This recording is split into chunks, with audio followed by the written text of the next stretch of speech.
ఆంధ్రప్రదేశ్కు సంబంధించి ముఖ్యంగా కూటమి ప్రభుత్వం ఏం చేస్తుంది, ముఖ్యంగా మంత్రులు ఏం చేస్తున్నారు? ఓ పక్క రాష్ట్రంలో తీవ్రమైనటువంటి ఇంధన కొరత ఏర్పడింది. రాష్ట్రంలో నలుమూలల ఎక్కడ చూసినా సరే పెట్రోల్ బంకుల ముందు నో స్టాక్ అనే బోర్డులు దర్శనమిస్తున్నాయి.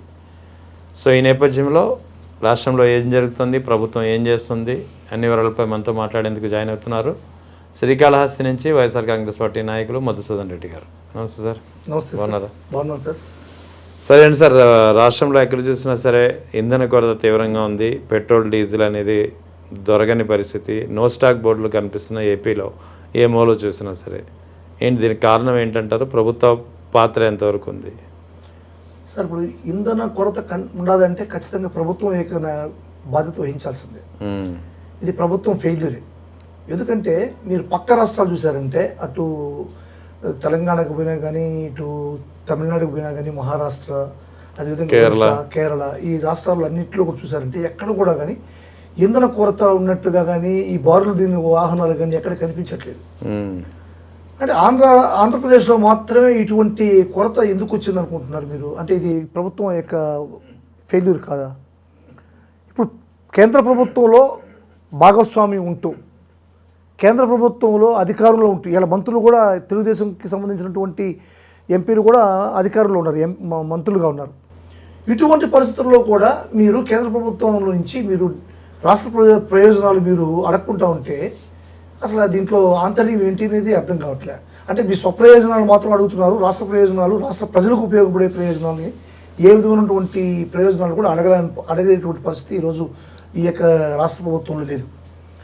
ఇప్పుడు చంద్రబాబు నాయుడు దీనికి ఖచ్చితంగా నైతిక బాధ్యత వహించాలి సార్. ఎందుకంటే ఒక ముఖ్యమంత్రిగా ఉన్నప్పుడు ప్రజల యొక్క బాగోగులు, ప్రజల అవసరాలకు ఏమేం కావాలి అనేటువంటివి ఖచ్చితంగా చూసుకోవాల్సిన బాధ్యత ప్రభుత్వాన్ని. ఇప్పుడు మీరు పెట్రోల్ క్రైసిస్ మాత్రమే చూస్తున్నారు సార్. రైతులకి క్రైసిస్ కూడా మీరు చూసుకోవాలి. అసలు యూరియా కూడా లేదు, యూరియా కూడా దొరకడం లేదు, సరైన మద్దతు ధర లేదు. అదేవిధంగా పర్చేస్ చేసేటువంటి ఏది కూడా మద్దతు ధర. ఇప్పుడు వరికి సార్, వరికి జగన్మోహన్ రెడ్డి గారి హయాంలో 2200 రూపాయలు ఒక బస్తాకి 75 కేజీలు తీసుకుంటే ఈరోజు 1400 నుంచి 1500, మ్యాక్సిమం 1600 తీసుకుంటున్నారు. అటువంటి పరిస్థితుల్లో మద్దతు ధరలు లేక అందరూ కూడా క్రైసిస్లో ఉన్నారు. అది ఆ క్రైసిస్లో ఉంటే ఈ పక్క కొత్తగా మళ్ళీ ఇప్పుడు డీజిల్ క్రైసిస్తో ప్రజలంతా కూడా అల్లాడిపోతున్నారు సార్. ఖచ్చితంగా దీనికి చంద్రబాబు నాయుడు గారు బాధ్యత వహించాల్సిందే సార్. అంటే ఇప్పుడు అసలానికి పెట్రోల్ ఈ 29 తర్వాత, అంటే వెస్ట్ బెంగాల్లో 2వ దశ పోలింగ్ తర్వాత పెట్రోల్ డీజిల్ ధరలు అమాంతంగా పెరుగుతాయనే ఒక మాట వినిపిస్తుంది. సో దానికి అందుకు అనుగుణంగానే ఈ బ్లాక్ చేస్తున్నారా డీలర్లు కానీ, లేకపోతే పెట్రోల్ బంక్ యజమానులు కానీ అనే ఒక వాదన కూడా ఉంది. దీనిపై ఏమంటారు మీరు? ఖచ్చితంగా సార్, ఈ క్రైసిస్ పక్క రాష్ట్రాల్లో లేదు, మన రాష్ట్రంలో ఉందంటే ఖచ్చితంగా ఈ బ్లాక్లో దాచిపెట్టేటువంటి పరిస్థితి కనబడుతోంది. ఏ వస్తువు కూడా బ్లాక్లో దాచిపెట్టేదానికి, బ్లాక్ వ్యాపారాలకి చంద్రబాబు ప్రోత్సహిస్తాడు. అన్ని వ్యాపారాలు బ్లాక్లో చేయడానికి చంద్రబాబు నాయుడు కలిపురుషుడు కాబట్టి ప్రోత్సహిస్తాడు. ఇటువంటి ప్రక్రియ మీరు చెప్పినట్టు ఖచ్చితంగా ఉండొచ్చు సార్. ఉండడానికి 100% ఆస్కారం ఉంది. పక్క రాష్ట్రాల్లో కాంగ్రెస్ ప్రభుత్వం ఉన్నటువంటి రాష్ట్రాల్లో కూడా క్రైసిస్ లేదు. అటు డిఎంకే, ఆ పక్క ఉన్నటువంటి డిఎంకే అంటే యాంటీ బీజేపీ ఉన్నటువంటి ఆ రాష్ట్రంలో కూడా క్రైసిస్ లేదు. ఇటువంటిప్పుడు నువ్వు భాగస్వామ్యంలో ఉన్నటువంటి ఈ రాష్ట్రంలో క్రైసిస్ ఎందుకు వచ్చింది అంటే సెంట్రల్ గవర్నమెంట్ నుంచి ఇచ్చినటువంటి డీజిల్ పెట్రోల్ కూడా వాళ్ళ బినామీలు ఎవరు దాచిపెట్టారనేటువంటిది అనుమానం ప్రజల్లో అయితే ఉంది సార్. మీరు కరెక్ట్గానే అడిగారు దాన్ని. అంటే మరి అంటే విజనరీ ఉన్న నాయకుడిగా చెప్పుకుంటారు కదా తెలుగుదేశం వాళ్ళంతా. మరి ఉన్నప్పుడు ఈ బ్లాక్ మార్కెటింగ్ కానీ, షార్టేజ్ని కానీ ఊహించలేకపోయారా సార్? విజనరీ అని చెప్పుకునేది ఆయనకి మాత్రం విజనరీ, ఆయన కుటుంబానికి మాత్రం విజనరీ సార్. ఆయన ఏదైనా సరే ఆయన ఫ్యామిలీలో ఉండేటువంటి ఆస్తులంతా పెంచుకోవడానికి మాత్రం విజనరీ, కానీ రాష్ట్ర ప్రయోజనాలకి ఎక్కడ కూడా ఆయన ప్రయోజనం చేకూర్చే విధంగా విజనరీ, ఆయనకి విజనరీ ఎక్కడ కానీ ఉపయోగపడలేదు సార్ రాష్ట్రంలో. ఆయన విజువలైజ్ చేసిన ప్రతి ఒక్క విషయం వల్ల కూడా రాష్ట్రానికి నష్టమే. ఆయన ఊరికే మాటలు చెప్పుకోవడానికే, నేను హైదరాబాద్ గడేశాను, సెల్ ఫోన్ నేను కనిపెట్టాను, నేను విజువలైజ్ చేస్తాను, నేను చదవాల్సిన అవసరం లేదు అనేటువంటి మాటలు చెప్పుకోవాల్సిందే, కానీ ప్రజలకు ఉపయోగపడే మాదిరిగా విజువలైజ్ చేసిన పరిస్థితి ఎప్పుడు కూడా లేదు సార్. ఎందుకంటే గత ప్రభుత్వం రాజశేఖర రెడ్డి గారు చూశారంటే సార్, రాజశేఖర రెడ్డి గారు నిజంగా విజువలైజ్ చేశారు. ఆయన విజనరీ. ఎందుకంటే ఇంక రాబోయే తరాల్లో వ్యవసాయం ఏ విధంగా ఉండాలా, వ్యవసాయాన్ని ఏ విధంగా పండగ చేయాలా, కాబట్టి వాళ్ళకి ఏ విధంగా నీళ్లు ఇవ్వాలనేటువంటి విజువలైజ్ చేసి ఈ యొక్క వాటర్ ప్రాజెక్ట్స్ని ఏ విధంగా ముందుకు తీసుకెళ్లారో మనకందరికీ తెలుసు. అది విజనరీ. అంతేకాని చంద్రబాబు నాయుడు గారి విజనరీ ఒకటి చెప్పండి సార్ మీరు రాష్ట్రంలో చంద్రబాబు నాయుడు విజువలైజ్ చేసిన దానివల్ల ప్రజలకి భావితరాలకి జరిగినటువంటి న్యాయం ఒకటి చెప్పండి చూద్దాం. ఏది లేదు. జస్ట్ ఆయన సొంత డబ్బాతో ఆయనకు మంత్రులు డబ్బా కొట్టుకోవాల్సింది విజనరీ అని ఆయన విజనరీ వల్ల రాష్ట్రానికి ఎక్కడ కానీ ప్రయోజనం కలగలేదు సార్. రైట్. ఇక మంత్రులు ఏపీ కూటమి ప్రభుత్వంలోని మంత్రులు Atchannaidu, Anitha, Janardhan, BC welfare minister Janardhan వీళ్ళంతా సింగపూర్ పర్యటనకి వెళ్ళారు. వాటర్ మేనేజ్మెంట్ స్టడీ, తర్వాత ఇండస్ట్రియల్ స్టడీ అని చెప్పి. కానీ కన్సర్న్ డిపార్ట్మెంట్ మినిస్టర్స్ లేకుండానే ఈ 2 అంశాల మీద వీళ్ళు స్టడీ టూర్కి వెళ్ళారు. ఓ పక్క రాష్ట్రంలో ఇక్కడ తీవ్రమైన ఇంధన కొరత ఉంది, దీన్ని కౌంటర్ చేసే పరిస్థితి లేదు, అక్కడ విదేశాల్లో చక్కెరలు కొడుతున్నటువంటి పరిస్థితి. సార్ ఇప్పుడు మీరు చంద్రబాబు నాయుడు గారి గురించి ఇప్పుడే మనం డిస్కస్ చేసుకున్నాం. అసలు చంద్రబాబు నాయుడు గారి మానసిక స్థితి, చంద్రబాబు నాయుడు గారి మాట తీరు ఎట్లుంటుంది?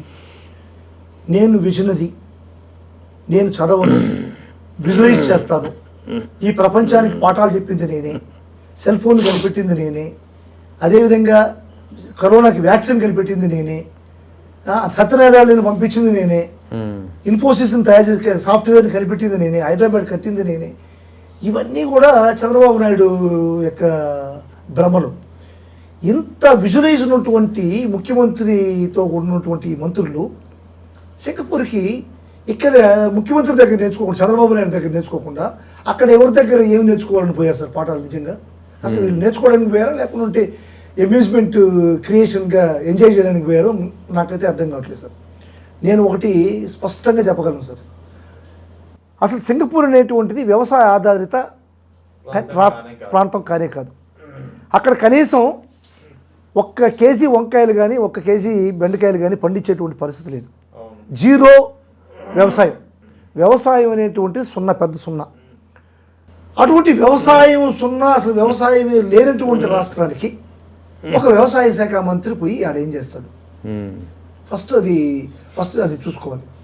ఇప్పుడు అచ్చెన్నాయుడికి 2 టికెట్లు కావాలి. 2 టికెట్లు వేసుకొని ఆడకపోయి వ్యవసాయమే లేని ఏరియాలో వ్యవసాయాన్ని గురించి ఏం స్టడీ చేయడానికి పోయాడు, ఎందుకు పోయాడు?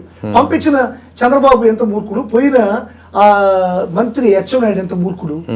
అంటే ప్రజల ధనాన్ని దుర్వినియోగం చేస్తూ ఆడపోయి వాళ్ళ స్వలాభాల కోసం ఎంజాయ్ చేయడానికి ఒక ఎంటర్టైన్మెంట్ ట్రిప్ మాదిరి ఉన్నదే కానీ ఇది నేర్చుకోవడానికి పోయినట్టు కనిపించట్లేదు సార్.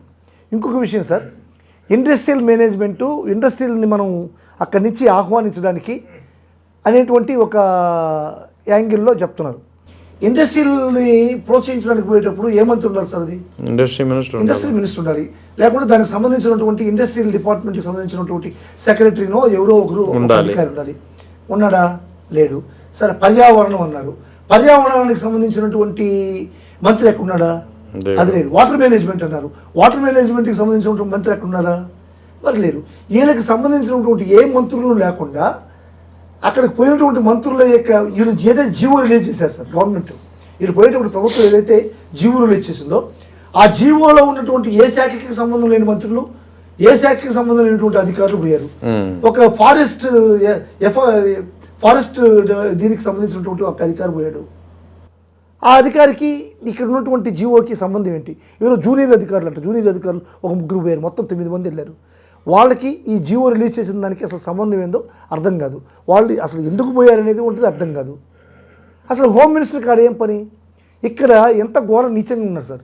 అసలు కానిస్టేబుళ్ళు ఇంచుమించుగా అందరూ సూసైడ్ చేసుకునేటువంటి పరిస్థితి, పని ఒత్తిడి తట్టుకోలేక సూసైడ్ చేసుకునేటువంటి పరిస్థితి ఇక్కడ పోలీస్ కానిస్టేబుల్లో ఉంది సార్. ఇటువంటి పరిస్థితుల్లో వీళ్ళందరినీ డిపార్ట్మెంట్ని వదిలేసి ఇక్కడ జరిగేటువంటి అన్యాయాన్ని, అక్రమాన్ని వదిలేసి అక్కడ పోయి 1 వారం రోజులుగా ఒక హోమ్ మినిస్టర్ కూర్చోన్నదంటే ఇది దౌర్భాగ్యం సార్. ఈ దౌర్భాగ్యం నిజంగా ప్రజలు చూస్తున్నారు సార్. ఖచ్చితంగా దానికి సమాధానం చెప్పాల్సిన అవసరం ఉంది. అది కూడా ఇక్కడ వీళ్ళు వెళ్ళింది ఇక్కడేమో కృష్ణా రివర్ బెడ్ ఏరియా, వీళ్ళు స్టడీకి వెళ్ళింది అది ఐలాండ్, అది సముద్రం సీ బేస్డ్ ఏరియా. దీనికి వాటర్ మేనేజ్మెంట్ అక్కడ ఎలా యాప్ట్ అవుతుందో నాకు అర్థం కాలేదు సార్. వాటర్ మేనేజ్మెంట్ అంటే వాళ్ళు తెలిసేది ఒకటే సార్, అంటే కృష్ణాలో వాటర్ ఉంటుంది, అక్కడ సముద్రం సీబెడ్ ఉంటుంది, సీబెడ్లో కూడా వాటర్ ఉంటుంది, కాబట్టి వాటర్ మేనేజ్మెంట్. సార్ సీలో ఉండే వాటర్కి రివర్లో ఉండే వాటర్కి చాలా వ్యత్యాసం ఉండదు సార్ మేనేజ్మెంట్లో. అంటే సీలో ఉండే వాటర్ స్టిల్ స్టాండ్గా ఉంటుంది, ఆటుపోట్లు ఉంటాయి అంతే. ఎప్పుడన్నా సరే ఏదన్నా విపత్తులు వస్తే మాత్రమే వాటర్ ముందుకు వస్తుంది.